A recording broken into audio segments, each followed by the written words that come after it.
네, 오늘 하나님이 주신 말씀 마태복음 18장 21절에서 35절의 제목은 완전하게 죄를 해결하지 못한 자의 최후라는 제목을 가지고 이 시간 은혜를 나누어 보겠습니다. 원죄를 해결받지 못한 자들은 자신에게 죄를 지은 그 자의 죄를 용서하지 못합니다. 구원받은 백성들은 다른 사람들의 죄도 용서할 수 있는 마음이 생깁니다. 예수님께서 용서하지 못하는 종의 비유를 말씀하시는 이유는 베드로가 예수님께 질문을 했기 때문입니다. 베드로는 자신에게 형제가 죄를 지으면 몇 번을 용서해 주어야 할 것인지 궁금했습니다. 그래서 7번까지 용서해 주면 됩니까? 라고 질문을 했는데 예수님은 7번이 아니라 7번씩 70번까지라도 용서해 줄 것을 말씀하고 있습니다. 이 말씀을 하시면서 오늘 본문의 말씀에 용서하지 못하는 종의 비유를 말씀하고 있습니다. 베드로의 질문에 대한 해답을 비유로 통해 주시고 있는 것입니다. 베드로는 자신에게 죄를 지은 자를 용서해 준다고 하는 것은 자범죄를 용서해 주는 것입니다. 그런데 주님은 비유를 통하여 천국에 대하여 말씀하고 있습니다. 우리는 이 말씀을 통해서 원죄와 그 자범죄의 그 해결을 통해 하나님의 나라의 삶을 살아갈 것을 말씀해 주고 있는 것입니다. 그럼 이 시간에 우리는 용서하지 못한 자의 행동을 통하여 하나님의 말씀을 우리가 깨달아야 될 줄로 믿습니다.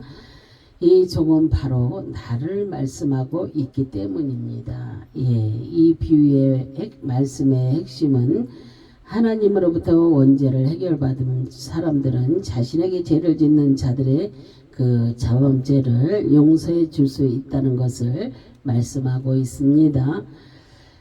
마태복음 18장 23절에 그러므로 천국은 그 종들과 결산하려 하던 어떤 임금과 같으니 그러셨어요. 천국은 종들과 그 마지막 결산하려고 하는 어떤 임금과 같다고 말씀하고 있습니다. 그렇다면 이 비유의 말씀은 천국에 대하여 말씀하시는 것입니다. 그런데 신약 히브리어에 결산하려는 단어 앞에 육체와 피라는 단어를 쓰고 있습니다. 육체, 히브리어로 바사르입니다. 살, 육체라는 뜻입니다. 이 단어는 바사르, 기쁜 소식을 가져오다, 선포하다, 공포하다라는 뜻에서 유래되었습니다. 천국은 마지막 때에 예수 그리스도의 육체의 그 복음을 가지고 결산하는 때를 말씀하고 있습니다. 이 비유에서 나오는 종은 마지막 때에 하나님 앞에서 복음의 결산을 하고 있다는 것을 깨달아야 될 줄로 믿습니다. 히브리어로 담입니다. 살육, 죄, 값, 피, 흘린 자라는 뜻입니다. 이 단어는 담함에서 침묵을 지키다, 조용하다, 멸절되다라는 뜻에서 유래되었습니다. 하나님은 결산한다고 하셨는데 예수 그리스도의 육체와 피를 가지고 결산한다고 말씀하는 것입니다. 이것이 마지막 날에 대한 심판입니다. 그래서 주님의 십자가 보혈을 믿는 자들은 주님이 대신 죄값을 치르고 피를 흘려 주셨습니다. 그러나 주님의 십자가 보혈을 의지하지 않고 하나님 앞에 나온 자들은 절대 구원을 얻을 수가 없고 하나님 앞에서 침묵을 지키며 조용히 있게 됩니다. 할 말이 없기 때문입니다. 그래서 이런 자들은 결국 영원한 지옥의 불못으로 떨어져 멸망당하게 되는 것입니다. 하나님은 현재 우리에게도 이렇게 마지막 심판대의 앞에 섰을 때에 주님의 육체와 피를 믿었는지를 물으시는 것입니다. 이 결산의 때가 반드시 우리에게도 온다는 것을 믿어야 될 줄로 믿습니다. 임금 앞에 결산하려고 하려고 종이 나왔습니다.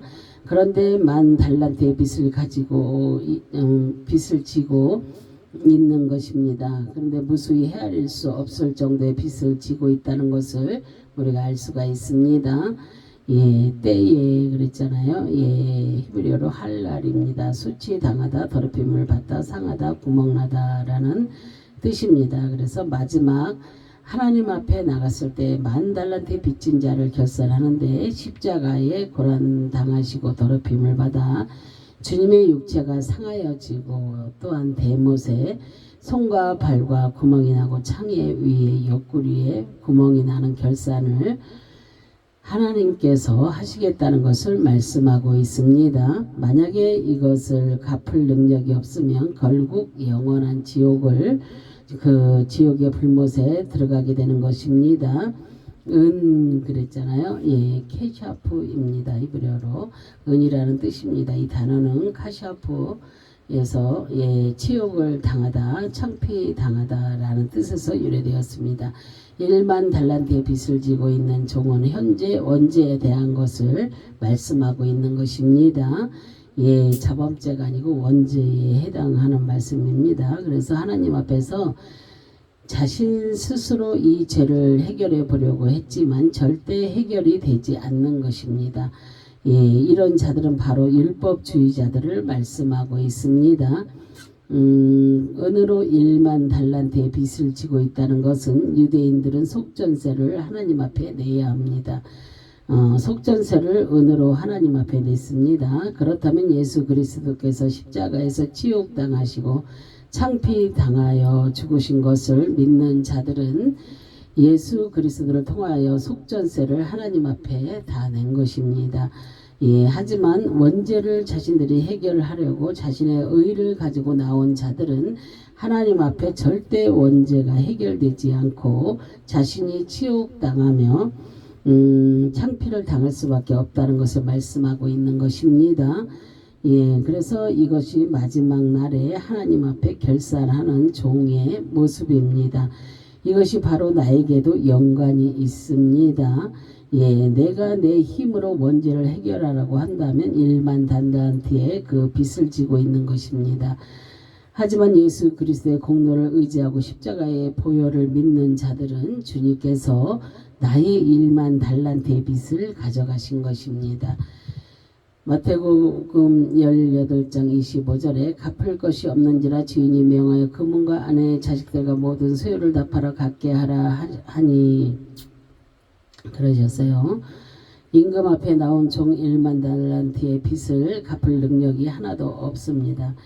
예, 그래서 주인이 명하여 너의 몸과 아내와 자식들과 소유를 팔아 갚으라고 말씀을 하고 있습니다. 예, 여기에서 임금은 하나님을 상징하는 것이고 주인은 예수 그리스도를 상징하고 있습니다. 예, 그럼 이것은 무엇을 말씀하고 있는 것입니까? 여기에서의 종은 바로 나를 상징하고 있습니다. 나도 주님 앞에 10,000달란트의 빚을 지고 있습니다. 갚으려고 해도 갚을 능력은 하나도 없습니다. 내 힘으로 원죄를 해결하여 빚에서 나오라고 허덕이지만 나올 방법이 없습니다. 나의 모든 재산을 팔아도 이 빚을 갚을 수가 없는 것입니다. 마태복음 18장 26, 27절에 그 종이 엎드려 절하며 이르되 내게 참으소서 다 갚으리이다 하거늘 그 종이 주인이 불쌍히 여겨 놓아 보내며 그 빚을 탕감하여 주었더니 그랬어요. 빚진 종이 주인 앞에 엎드려 절하고 화를 내지 말라고 합니다. 그러면서 모두 빚을 갚겠다고 말하지만 주인이 볼 때는 이 빚을 갚을 능력이 없다는 것을 알고 있습니다. 그래서 이 종을 불쌍히 여겨 빚을 탕감하여 주었습니다. 탕감하여 그랬잖아요. 예, 히브리어로 힐입니다. 근심하다, 중상을 입다, 아파하다, 춤추다라는 뜻입니다. 주인이 종을 보고 너무 불쌍히 본 것입니다. 이 종은 10,000달란트를 갚을 능력이 전혀 없기 때문에 마음에 근심하고 이미 자신의 몸과 마음도 중상을 입을 정도로 쇠약해져 있습니다. 그래서 어떻게든지 이 빚을 갚아야 하는데 갚을 능력이 없기 때문에 고민하고 있었던 것입니다. 그런데 주인이 이 종의 마음을 아시고 더 이상 갚지 않아도 된다고 하니 이 종은 기뻐서 춤을 출 듯이 날아갈 것 같았던 것입니다. 이렇게 주인은 즉시로 1만 달란트의 빚을 탕감하여 주었고 더 이상 이 빚은 갚지 않도록 배려해 주셨습니다. 그렇다면 이 빚은 주인이 갚아주지 않으면 절대로 갚을 수 없는 그러한 빚입니다. 이것을 볼 때 우리 원죄도 주님이 십자가에서 대신 갚아주시지 않으면 절대로 갚을 길이 없습니다. 우리도 원죄 때문에 고민하고 영원한 형벌을 갚을 것이기 때문에 마음이 상하여 괴로워하고 있었습니다. 이것을 주님이 아시고 직접 자신의 몸을 십자가에서 대속하여서 우리의 1만 달란트의 원죄를 갚아주신 것입니다.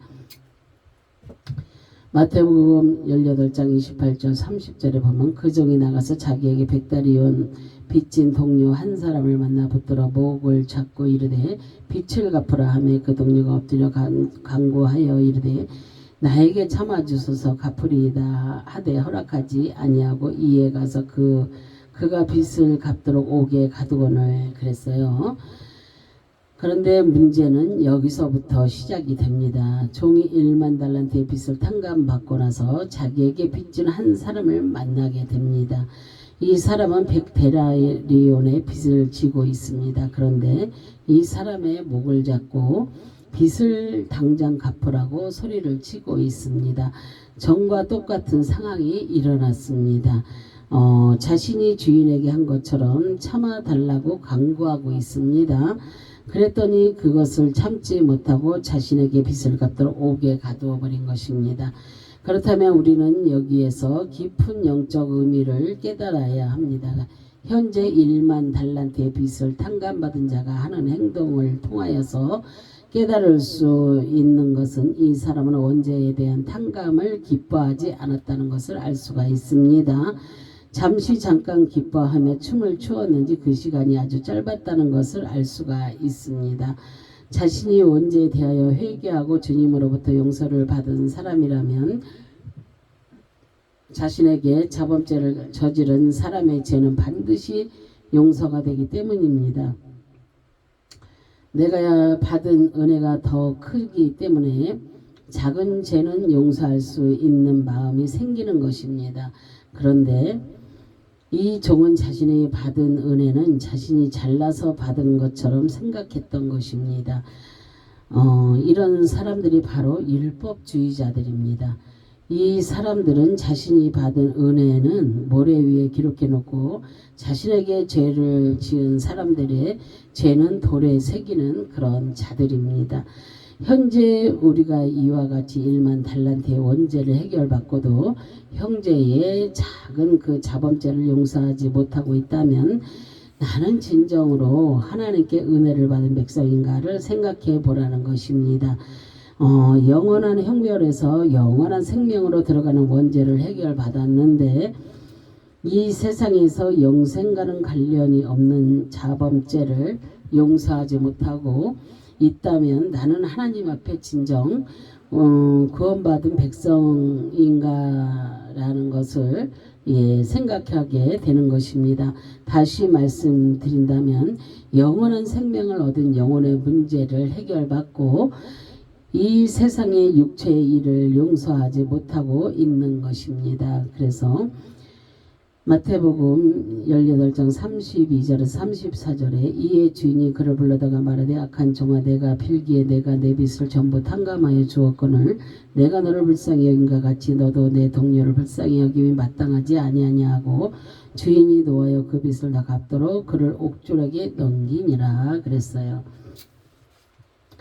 이 종의 소식을 들은 주인은 다시 종을 불렀습니다. 그러면 악한 종이라고 말하면서 내가 갚을 능력이 없는 것을 보고 사정하여 빚을 전부 탕감하여 주었는데 너는 너의 동료의 작은 빚을 갚지 않는다고 옥에 가두었냐고 하시면서 옥에 가두라고 명령을 하고 있습니다. 그래서 이것을 볼 때 이 종은 완전하게 빚을 탕감받지 못한 것입니다.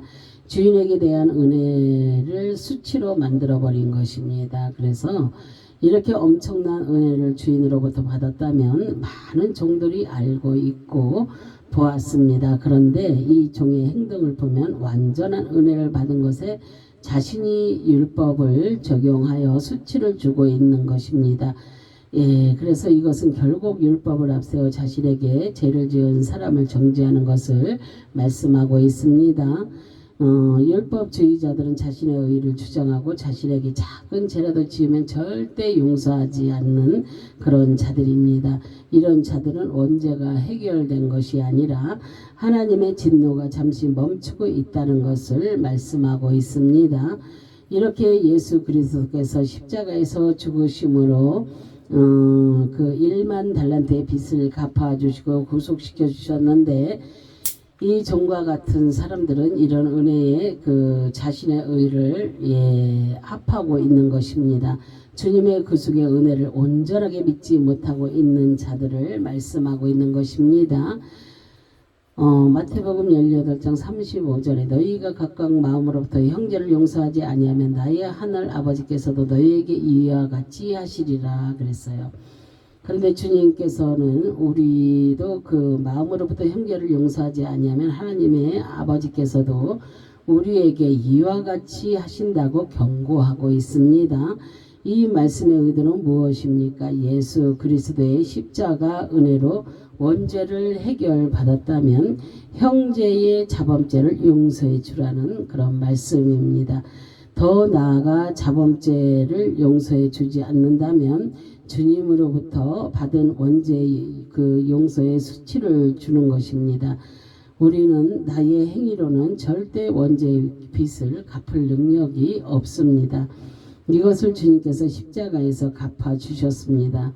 그렇다면 형제가 나에게 죄를 지은 그 자범죄를 용서해 주는 것은 원죄를 용서해 주신 하나님께 보답하는 하나님에 대한 보답이며 또한 은혜를 갚는 것입니다. 원죄는 내가 갚을 능력이 없어서 하나님의 아들을 통해 이루어 놓으셨습니다. 그런데 자범죄는 내가 얼마든지 용서하고 갚을 수가 있는 것입니다. 이 비유의 말씀의 핵심인 그 원죄를 해결받은 자들은 형제에 대한 자범죄를 갚아주라는 그런 말씀입니다. 주님이 나를 위해 십자가에서 자신의 목숨으로 나의 1만 달란트의 빚을 갚아주신 것처럼 나에게 죄를 지어 갚을 수 없는 자들을 위해 주님처럼 나를 헌신하여 갚아주라는 말씀입니다. 이런 자들이 하나님 앞에서 진정 구원받은 백성이라는 것을 오늘 비유의 말씀을 통하여서 교훈하고 있는 것입니다.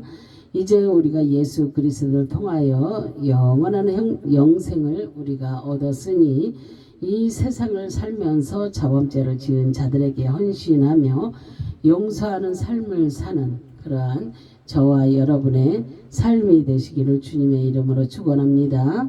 아멘. 기도하겠습니다. 할렐루야. 참으로 좋으신 하나님 감사와 영광과 존귀를 올려드립니다. 정말로 원죄는 주님의 십자가를 지심으로 말미암아 우리의 그 모든 원죄를 주님께서 갚아주셨는데 정말로 나에게 자범죄를 짓고 아버지 하는 그 형제를 용서하지 못한다면 내가 어떻게 하나님의 은혜를 받은 자로서 아버지 원죄를 아버지 용서받은 자라고 할 수가 있겠나이까. 이제 우리는 우리 이웃의 아버지 모든 사람들 형제들 아버지 하나님 주 안에서 모든 사람들의 한 형제이니 그들이 내게 아버지 자범죄를 짓거든 용서할 수 있는 그런 마음을 가지고 하나님께 은혜 입은 자로서 정말로 영광 올려드리는 아름답고 복된 삶들이 되기를 간절히 바라고 소망하며 주 예수 그리스도의 이름으로 기도합니다. 아멘.